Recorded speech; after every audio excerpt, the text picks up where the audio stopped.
I was ordained to the episcopacy only 1 hour after the announcement that Pope Benedict XVI was elected to the See of Peter on April 19th, 2005. So you see, it was indeed a memorable day.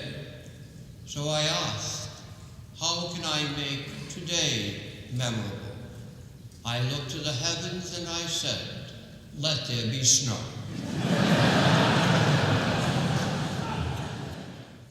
Oh, how very easy it is to believe in the church when she is experiencing unprecedented growth, basking in the accomplishments of her saints, and her voice, echoing the teachings of her doctors and scholars, is heard, and her message readily accepted by the faithful.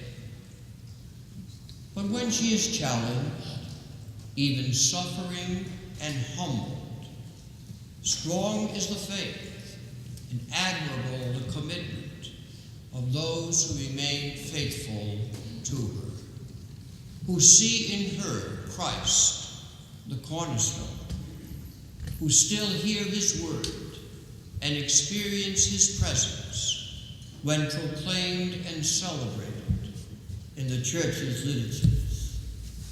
Yes, strong is the faith of those who can proclaim that Christ is risen, but still accept the challenge, come, follow me, linked to that greater challenge.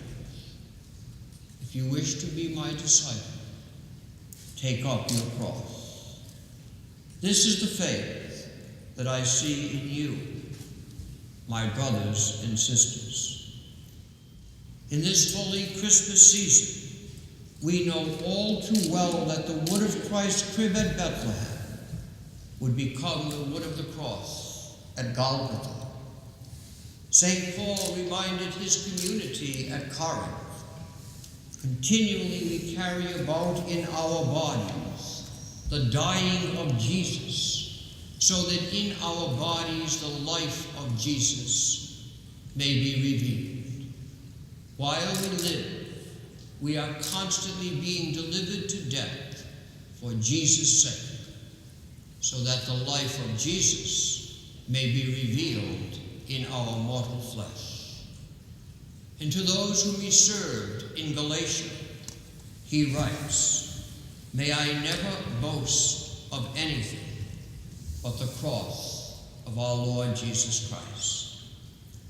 This identity with the cross is the foundation of our commitment to the church, a fidelity that does not falter in times of difficulty, a dedication that does not seek glory and praise, but one that is characterized by humility, understanding, compassion, and forgiveness.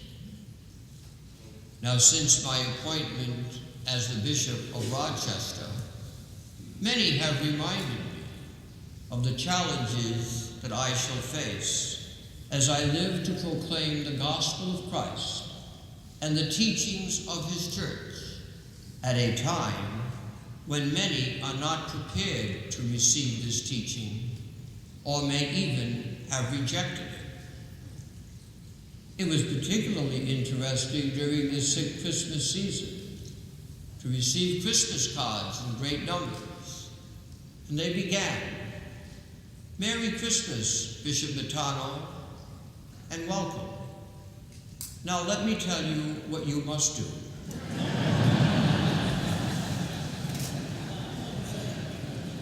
And with the gift of a computer, the tomes began. But allow me to remind all the members of the Catholic Church in Rochester, I'm not the only Catholic in this diocese. If I have challenges, then we all have challenges. It is the responsibility of every baptized Catholic to fulfill faithfully what Christ asks of us as his followers. Our response begins with the most important responsibility. Yes, an obligation, but in reality a privileged opportunity offered to us by Christ himself in love. To attend Mass faithfully every weekend. Here we find the strength, the reason to proclaim enthusiastically and lovingly the person of Jesus Christ. To willingly and purposefully ignore the personal invitation of Christ to be with him, and his invitation to partake of his very body, blood, soul, and divinity in Holy Communion is, in the words of the Catechism of the Catholic Church, a very grave matter. Let's think about that. If I can say no to the invitation of Jesus, who himself declares, "If you do not eat the flesh of the Son of Man and drink his blood, you will not have life in you." If we can dismiss this solemn declaration of Jesus, then how easy it becomes to say no to any person or institution, and to break or dishonor any commitment. All that we do as a people of faith stems from our attachment to the Most Holy Eucharist. The more we love Jesus Christ, the more we are able to love and to care for our brothers and sisters in the family of God. Not for the length of time of a program, not for a month or year or for a particular liturgical season, but to care for our brothers and sisters all the time, because we love Jesus and he loves them, and he gives them a dignity no one can take away. The patron saint of our diocese, St. John Fisher, wrote beautifully about this mysterium fidei, explaining that our human intellect is incapable of grasping fully so great a reality. Thus, we seek to believe in order to understand, to learn by faith rather than by argument. My brothers and sisters, our churches are not museums or mere testimonies to the past. They are the consecrated houses of the Lord, where the Holy Eucharist is celebrated. If they are to remain open, the love for Christ present in the Eucharist must be manifested by those believers that fill its pews. The participation of the laity in worship is a true sign of hope, a sign of the active presence of Christ among his people. The success of any parish, any institution, school, or university depends upon the support of its members and their fidelity and devotion to the Most Holy Eucharist. And if we are to have priests needed to serve in our parishes, parishes must foster and encourage priestly vocations. Vocations are nurtured where there is hope, optimism, conviction, and deep attachment to the faith in its entirety.